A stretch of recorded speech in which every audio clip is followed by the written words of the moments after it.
Alright, now let's talk about the mitral stenosis. Mitral stenosis क्या है? इसमें mitral valve की स्टीनोसिस होगी, यानी कि माइट्रल वाल्व की नैरोइंग या स्टीनोसिस होगी। नॉर्मली जो माइट्रल वाल्व होता है इसका जो डायमीटर होता है it is around 4 to 6 centimetre of square. तो इसमें जो माइट्रल वाल्व है उसका डायमीटर डिक्रीज हो जाएगा, नैरोइंग होगी माइट्रल वाल्व की, and this is called mitral stenosis. अब जब ये माइट्रल वाल्व इसकी स्टीनोसिस होगी, नैरोइंग होगी, तो इसके नतीजे में क्या होगा? इन पेशेंट्स में बैकफ्लो होगा ब्लड का which will cause pulmonary hypertension and it will cause cor pulmonale. इसके अलावा इन पेशेंट्स में बेसल क्रेपिटेशंस डेवलप होंगे और हीमोप्टेसिस डेवलप होगी। माइट्रल स्टीनोसिस के नतीजे में पेशेंट्स में कार्डियक आउटपुट डिक्रीज हो जाएगी। इसके अलावा पेशेंट्स में लेफ्ट एट्रियल हाइपरट्रॉफी और लेफ्ट एट्रियल डायलेटेशन होगी। इस लेफ्ट एट्रियल हाइपरट्रॉफी और फिर लेफ्ट एट्रियल डायलेटेशन के नतीजे में क्या होगा? पेशेंट्स में डिस्फेजिया डेवलप होगा, होर्सनेस ऑफ वॉइस डेवलप होगी, सिस्टमिक एम्बोलिज्म और एट्रियल फिब्रिलेशन डेवलप होगी, और माइट्रल स्टीनोसिस में पेशेंट्स में मर्मर भी डेवलप होगा। अब ये जो माइट्रल स्टीनोसिस की पैथोफिजियोलॉजी है, ये सारे फीचर्स डेवलप हो रहे हैं, इनका मैकेनिज्म क्या है हम इसको समझने की कोशिश करते हैं। बेसिकली माइट्रल स्टीनोसिस में क्या होता है, सबसे पहले हम इसको समझने की कोशिश करते हैं कि ये हमारे पास माइट्रल वाल्व है। माइट्रल वाल्व प्रेजेंट होता है between the left atrium and left ventricle. तो ये हमारे पास क्या है? Mitral valve. This is the mitral valve. अब माइट्रल वाल्व की जब स्टीनोसिस होगी तो इसके नतीजे में क्या होगा कि पल्मोनरी वेन से जो ब्लड आ रहा है लेफ्ट एट्रियम में, वो ब्लड लेफ्ट एट्रियम से एंटर नहीं हो सकेगा लेफ्ट वेंट्रिकल में। जब ये लेफ्ट वेंट्रिकल में एंटर नहीं होगा तो ब्लड की अमाउंट जो है वो इंक्रीज़ हो जाएगी लेफ्ट एट्रियम में। जब यहाँ पे इंक्रीज़ होगी तो ये पल्मोनरी वेंस में बैकफ्लो होगा ब्लड का पल्मोनरी वेंस में, ठीक है। जब पल्मोनरी वेंस में ब्लड का बैकफ्लो होगा तो इसके नतीजे में क्या होगा कि ये ब्लड फिर बैकफ्लो करेगा into the pulmonary circulation and it will cause pulmonary circulation congestion, ठीक है। पल्मोनरी सर्कुलेशन में ब्लड फ्लो इंक्रीज हो जाएगा and it will cause congestion. अब जब पल्मोनरी सर्कुलेशन में कंजेशन होगी तो इसके नतीजे में क्या होगा कि जो पल्मोनरी वेसल्स होंगी they will undergo constriction, so it will cause pulmonary वेसो constriction. जब पल्मोनरी वेसो कंस्ट्रिक्शन होगी तो उसके नतीजे में क्या होगा? जो प्रेशर है पल्मोनरी वेसल्स में वो इंक्रीज हो जाएगा, पल्मोनरी आर्टरी में प्रेशर इंक्रीज हो जाएगा and it will result in pulmonary hypertension. It will cause pulmonary hypertension backflow की वजह से, ठीक है। तो बैकफ्लो की वजह से पल्मोनरी वेस में फ्लो जाएगा, बैकफ्लो होगा, फिर पल्मोनरी सर्कुलेशन में कंजेशन डेवलप होगी विच विल काज पल्मोनरी वेसो कंस्ट्रिक्शन, जिसके नतीजे में क्या होगा? पल्मोनरी हाइपरटेंशन डेवलप होगी। अब जब पल्मोनरी हाइपरटेंशन डेवलप होगी तो उसके नतीजे में क्या होगा? जब पल्मोनरी हाइपरटेंशन, ठीक है, यहाँ ये हमारे पास पल्मोनरी ट्रंक है, पल्मोनरी आर्टरी है, यहाँ पे क्या है? पल्मोनरी हाइपरटेंशन है। तो राइट वेंट्रिकल के लिए डिफ़िकल्ट हो जाएगा to pump the blood in the pulmonary circulation. तो इसको क्या इसके नतीजे में क्या होगा कि जो राइट वेंट्रिकल है इट विल अंडरगो हाइपरट्रॉफी, ठीक है, इट विल अंडरगो हाइपरट्रॉफी। और जब ये कंडीशन क्रोनिक होगी तो इसके नतीजे में क्या होगा? Patient can develop right heart failure, and this right heart failure which is caused by pulmonary hypertension, this is called car pulmonale। तो पेशेंट्स में अल्टीमेटली क्या होगा? कार पल्मोनेल डेवलप होगा। तो डियर स्टूडेंट्स, यहाँ पे हमने डिस्कस कर लिया है कि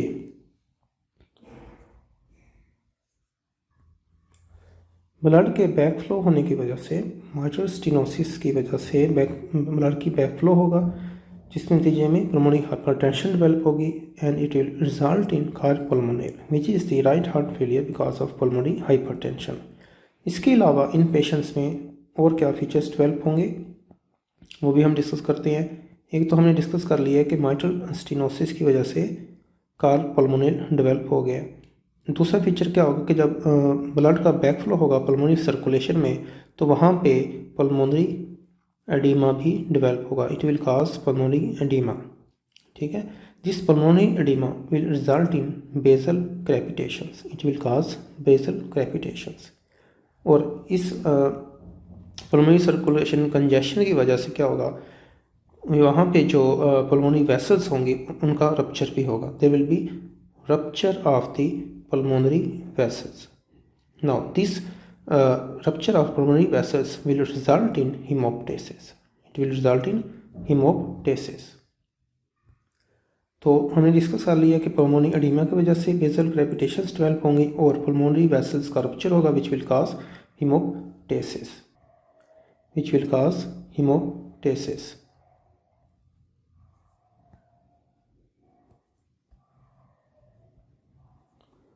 तो डियर स्टूडेंट्स, बैकफ्लो की वजह से पेशेंट्स में बेसल क्रेपिटेशन होंगी because of pulmonary oedema and there will be haemoptysis which will occur due to rupture of the pulmonary vessels which occurs due to pulmonary vascular congestion। इसके अलावा इन patients में cardiac output भी decrease होती है।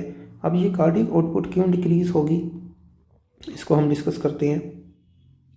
Basically क्या है कि माइट्रल वाल्व की यहाँ पे नैरोइंग है। माइट्रल वाल्व के नैरो होने की वजह से क्या होगा कि लेफ्ट वेंट्रिकल की फिलिंग जो है वो डिक्रीज हो जाएगी, यानी कि यहाँ पे क्या होगा, there will be decrease end diastolic volume. जब एंड डायस्टोलिक वॉल्यूम डिक्रीज होगा तो क्या होगा, स्ट्रोक वॉल्यूम भी डिक्रीज हो जाएगा। ठीक है, फिलिंग डिक्रीज होगी, यानी डायस्टोल के दौरान क्या होता है कि वेंट्रिकल्स की फिलिंग होती है।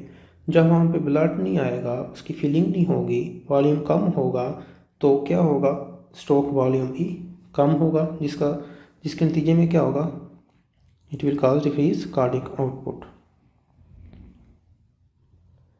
इसके अलावा क्या होता है, माइट्रल स्टेनोसिस के नतीजे में लेफ्ट एट्रियल हाइपरट्रॉफी और लेफ्ट एट्रियल डायलिटेशन होती है। बेसिकली क्या होता है कि माइट्रल स्टेनोसिस के नतीजे में क्या होगा कि जो एट्रिया होगा, अब एट्रिया ने ब्लड को पंप करना है अगेंस्ट दिस स्टेनोस्ड वाल्व, तो इसको ओवरकम करने के लिए लेफ्ट वेंट्रिकल क्या करेगा, इट विल अंडरगो हाइपरट्रॉफी। ठीक है, तो पहली अडाप्टेशन यहाँ पे क्या होगी, that is the left atrial hypertrophy. और जब ये कंडीशन क्रोनिक होती है तो उसके नतीजे में क्या होगा, लेफ्ट एट्रियल डायलिटेशन डेवलप होगी। ठीक है, पहले क्या होगा, लेफ्ट एट्रियल हाइपरट्रॉफी होगी टू ओवरकम दिस रेजिस्टेंस। और रेजिस्टेंस क्या है, स्टेनोस्ड वाल्व है। ठीक है, स्टेनोस्ड वाल्व से ब्लड को पंप करने के लिए left atria will undergo hypertrophy. और जब ये कंडीशन क्रोनिक होगी तो लेफ्ट एट्रियल डायलिटेशन डेवलप होगी। और जब लेफ्ट एट्रियल डायलिटेशन डेवलप होगी, पेशेंट्स में फीचर्स डेवलप होंगे ऑर्टनर सिंड्रोम के। ऑर्टनर सिंड्रोम क्या है, it is the dysphagia and hoarseness of voice which collectively are called as Ortner syndrome. Basically left atrium की जब डायलिटेशन होगी, it is the most posterior part chamber of the heart. जब इसकी dilatation होगी तो इसके पीछे क्या है, इसोफेगस मौजूद होती है, तो उसकी कंप्रेशन होगी विच विल काज डिस्फेजिया। और उसके साथ ही क्या मौजूद होता है, रिकरेंट लरेंजियल नर्व होती है। तो जब इसकी रिकरेंट लरेंजियल नर्व की कंप्रेशन होगी because of dilatation of the atria, left atria, it will cause hoarseness of voice. इसके अलावा इन पेशेंट्स में सिस्टेमिक एम्बोलिज्म भी है और एट्रियल फिब्रिलेशन भी है। तो ये कैसे डेवलप होंगे, बेसिकली क्या होगा कि लेफ्ट एट्रिया की जब डायलिटेशन होगी तो वहाँ पे ब्लड की पूलिंग होगी। जब ब्लड की पूलिंग होगी तो वहाँ पे क्या होगा, it will cause increase thrombi formation, there will be increase thrombi formation. जहाँ भी ब्लड की पूलिंग होगी, ब्लड स्टेगनेशन होगी, वहाँ पे क्या होगा, थ्रोम्बाई बनेंगे। ठीक है, अब ये थ्रोम्बाई जो है, फॉर एग्जांपल ये थ्रोम्बाई बन गया है लेफ्ट एट्रियम में। ठीक है, ये लेफ्ट एट्रियम में थ्रोम्बाई बन गया है, यहाँ से स्मॉल पार्ट्स इसका डिटैच होगा और ये इस स्टेनोस्ड वाल्व से होता हुआ लेफ्ट वेंट्रिकल में एंटर होगा and it will enter into the aorta and then systemic circulation. तो इसको हम क्या कहेंगे, एम्बोलाई कहेंगे, और इस फिनोमिनन को हम सिस्टेमिक एम्बोलिज्म कहेंगे। और इसके नतीजे में डिफरेंट कॉम्प्लिकेशंस डेवलप हो सकती हैं, like it can cause stroke as well. और इन पेशेंट्स में एट्रियल फिब्रिलेशन डेवलप होगी। क्यों डेवलप होगी, तो बेसिकली क्या है कि लेफ्ट एट्रियल जो है डायलिटेशन है, तो जब एट्रिया जो है डायलेट कर जाता है तो उसकी मैकेनिकल एक्टिविटी डिक्रीज हो जाती है। तो एक तो डायलेटेशन की वजह से मैकेनिकल एक्टिविटी डिक्रीज़ हो गई है, there is decrease mechanical activity. क्यों हो गई है? एक तो डायलेटेशन की वजह से हो गई है, दूसरा इसमें मैकेनिकल एक्टिविटी की ज़रूरत होती है to pump the blood against this stenotic valve. तो उसमें क्या होगा, तो इसको ओवरकम करने के लिए क्या होगा, it will develop increase electrical activity. ठीक है, पेशेंट में क्या होगा, कार्डियक इलेक्ट्रिकल एक्टिविटी जो है वो इंक्रीज़ हो जाएगी and it will result in atrial fibrillation. तो एट्रियल फिब्रिलेशन बेसिकली क्यों डेवलप हो रहा है, इसका क्या मैकेनिज्म है? एक तो लेफ्ट एट्रियम की डायलेटेशन की वजह से मैकेनिकल एक्टिविटी डिक्रीज़ हो गई है। दूसरा ज़रूरत है इंक्रीज मैकेनिकल एक्टिविटी की to pump the blood from left atrium to the left ventricle. तो इसके लिए क्या होगा, इसको इंक्रीज़ करने के लिए इलेक्ट्रिकल एक्टिविटी इंक्रीज़ होगी ताकि मैकेनिकल एक्टिविटी इंक्रीज़ हो सके। पहले सिग्नल आएगा, इलेक्ट्रिकल सिग्नल आएगा तो क्या होगी, मैकेनिकल एक्टिविटी होगी यानी कॉन्ट्रैक्शन होगी। यही तो एक्शन पोटेंशियल है। तो उसमें क्या होता है, एक्शन पोटेंशियल्स में इलेक्ट्रिकल इम्पल्सेस जनरेट होती हैं which diffuse through the myocardium and result in atrial और वेंट्रिकुलर कॉन्ट्रैक्शन, यानी मैकेनिकल एक्टिविटी होती है। It means electrical activity is followed by mechanical activity. तो इलेक्ट्रिकल एक्टिविटी इंक्रीज़ हो जाए तो मैकेनिकल एक्टिविटी इंक्रीज़ हो जाएगी। लेकिन इसमें क्या होता है, इसमें इलेक्ट्रिकल एक्टिविटी एक्सेसिवली इंक्रीज़ हो जाती है and it result in atrial fibrillation.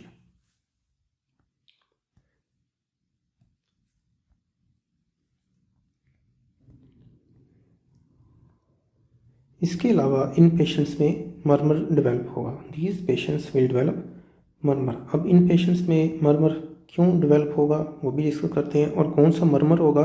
Basically in patients में डायस्टोलिक मर्मर होगा। अब डायस्टोलिक मर्मर क्यों होता है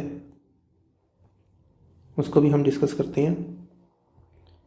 बेसिकली क्या होता है कि एट्रिया ने ब्लड को पंप करना होता है वेंट्रिकल में, यानी कि यहाँ पे डायस्टोलिक पीरियड है।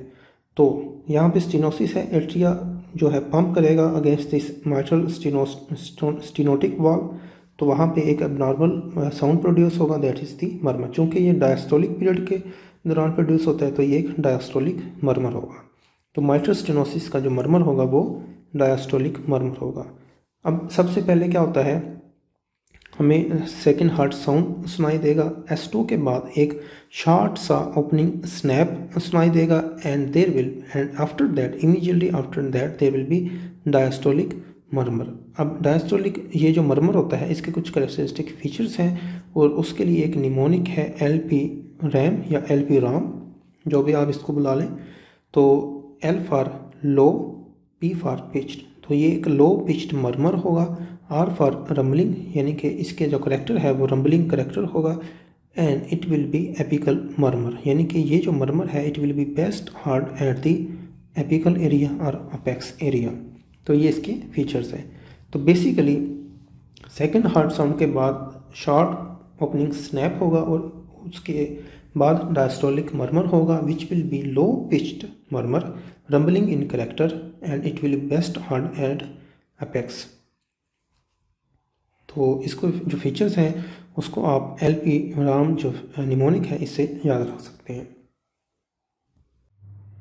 सो डियर स्टूडेंट्स, हमने डिस्कस कर लिया है माइट्रल स्टेनोसिस को। माइट्रल स्टेनोसिस में जो पैथोफिजियोलॉजिकल मैकेनिज्म्स हैं उनको हमने डिस्कस कर लिया है कि माइट्रल स्टेनोसिस में क्या होता है कि माइट्रल वाल्व जो है वो स्टेनोस्ड होगा, नैरो होगा, जिसकी वजह से क्या होगा कि लेफ्ट एट्रियम अपना ब्लड पंप नहीं कर सकेगा इनटू द लेफ्ट वेंट्रिकल। तो इसके नतीजे में क्या होगा, लेफ्ट एट्रियम में ब्लड वॉल्यूम इंक्रीज हो जाएगा और उस ब्लड का फिर बैकफ्लो होगा towards the pulmonary circulation which eventually will result in pulmonary hypertension and it can result in carpulmonary. Carpulmonary क्या है? That is the right heart failure because of pulmonary cause.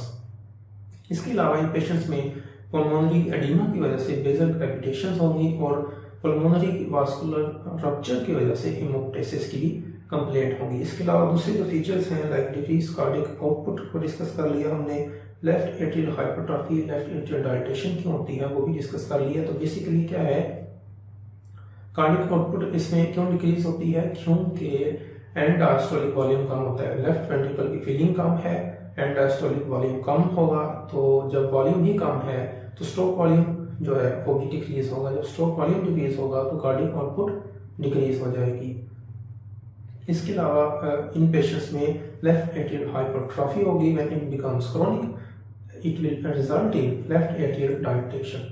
और लेफ्ट एट्रियल डायलेटेशन के नतीजे में क्या होगा, चूंकि जो लेफ्ट एट्रियम है it is the most posterior part of the heart chamber. Heart chambers में मोस्ट पोस्टीरियर चैम्बर कौन सा है, लेफ्ट एट्रियम है। जब डायलेट होगा it will result in compression of the oesophagus and recurrent laryngeal valve. It will cause hoarseness of voice and dysphagia, and these features are called Horner syndrome. इसके अलावा dilatation की वजह से thrombi बनेंगे which can result in thromboembolism, और इसके अलावा patients में एट्रियल फिब्रिलेशन भी डेवलप हो गई है, जो इसको हमने ऑलरेडी डिस्कस कर लिया है डिटेल में। और इन पेशेंट्स में माइट्रल स्टेनोसिस के पेशेंट्स में मर्मर प्रोड्यूस होगा। सबसे पहले क्या होगा, सेकंड हार्ट साउंड के बाद शॉर्ट ओपनिंग स्नैप होगा। उस शॉर्ट ओपनिंग स्नैप के बाद क्या होगा, इन पेशेंट्स में ये मर्मर प्रोड्यूस होगा, that is the diastolic murmur. Murmur कौन सा है, डायस्टोलिक मर्मर है, क्योंकि डायस्टोल के दौरान ही लेफ्ट एट्रियम ने कॉन्ट्रैक्ट करना होता है, ब्लड को पंप करना होता है इनटू द लेफ्ट वेंट्रिकल, तो उसी दौरान ये मर्मर प्रोड्यूस होगा। और ये low pitched rumbling in character murmur है, लो पिच्ड रंबलिंग, और इसके बाद AM है, RAM, LP RAM, low pitched rumbling apical murmur which is best heard at apex. Next हम डिस्कस करते हैं causes of the mitral stenosis. The most common cause is the rheumatic fever. Rheumatic fever most common cause है। इसके अलावा दूसरी causes हैं, valvular calcifications हैं, post radiation treatment है to the chest area। Clinical features क्या होंगे, पेशेंट्स में डिस्निया होगा, आर्थोपनिया होगा, paroxysmal nocturnal dyspnea के फीचर्स होंगे, fatigue, haemoptysis, systemic embolism, hoarseness of voice और राइट हार्ट फेलियर डेवलप हो सकता है। इसके अलावा इन पेशेंट्स में एट्रियल फिब्रिलेशन डेवलप होगा which will result in irregular rhythm. Loud S1 होगा और इनमें मर्मर होगा जो कि डायस्टोलिक लो पिच्ड, ठीक है, rambling in character and apical murmur होगा। चेस्ट एक्सरे करेंगे which will show in large left atrium, ठीक है, जो एडवांस स्टेज में होगा लेफ्ट एट्रियम डायलेटेशन की वजह से। नेक्स्ट हम डिस्कस करते हैं ट्रीटमेंट। माइट्रल स्टेनोसिस का मेडिकल ट्रीटमेंट है और उसके बाद सर्जिकल ट्रीटमेंट है। मेडिकल ट्रीटमेंट में साल्ट रिस्ट्रिक्शन है, डायूरेटिक्स हैं, digitalis in patients with atrial fibrillation. इसके अलावा जो एम्बोलिज्म का फिनोमिना है या थ्रोम्बो एम्बोलिज्म का फिनोमिना है उसको प्रिवेंट करने के लिए एंटीकोगुलेंट्स देंगे। उसके बाद हमारे पास ट्रीटमेंट ऑप्शन है बैलून वाल्वुलोटोमी। सर्जिकल ट्रीटमेंट ऑप्शन में हमारे पास बैलून डायलेटेशन है या फिर इसके बाद कॉमिशनोटोमी या वाल्व रिप्लेसमेंट है।